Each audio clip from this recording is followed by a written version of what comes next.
स्थानिक पातळीवर राजकीय भूमिका वेगळी असते असं सुनील तटकरे यांनी म्हटलेलं आहे। रायगडमधील स्थानिक नाराजीबाबत सुनील तटकरेंची प्रतिक्रिया आहे। स्थानिक स्तरावर नाराजी असेल तर प्रमुख नेते ते सोडवतील असं शंभूराज देसाईंनी म्हटलंय। स्थानिक स्वराज्य संस्थांच्या निवडणुका मात्र ताकदीने लढवाव्यात असं आमचं एकमत त्या ठिकाणी झालं। पण या निवडणुका एकत्र महायुती म्हणून लढल्या जाईल की स्वतंत्र लढल्या जाईल?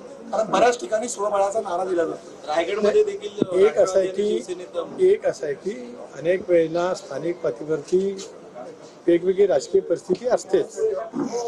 दीर्घकाळ वेगवेगळ्या राजकीय भूमिकेतून प्रत्येकजण वावरलेला असल्यामुळे तशापैकी स्थिती स्थानिक पातळीवरती असतेच। पक्षाचे तिन्ही नेते बसले किंवा पक्षाची आता जी जशी समन्वय समिती आहे तशी त्यावेळेला होती, त्यावेळेला जसं आम्ही बसलो आणि आम्ही मतदारसंघ वाटले तसं यावेळेला सुद्धा निश्चितपणे त्या वतीमध्ये होईल। राज्य समन्वय समितीची बैठक आहे, इथं धोरण ठरलं जातं राज्याचं आणि ते प्रत्येक जिल्ह्यामध्ये त्या धोरणाची अंमलबजावणी करण्याची जबाबदारी तिन्ही पक्षांवर आहे। समजा महायुतीमधल्या पक्षांमध्ये अंतर्गत काही नाराजी आहे, अंतर्गत काय मतभिन्नता आहे, तर या बाबतीत त्या पक्षातले वरिष्ठ नेते लक्ष घालतील। त्या जिल्ह्यातले पालकमंत्री, संपर्क मंत्री किंवा अगदी त्यांच्या स्तरावर नाही सुटलं तर राज्य स्तरावर शिंदे साहेब, फडणवीस साहेब दादा समन्वय साधतील। कुठेही नाराजी राहणार नाही, कुठेही बंडखोरी होणार नाही याची पुरेपूर काळजी महायुती म्हणून आम्ही घेऊ।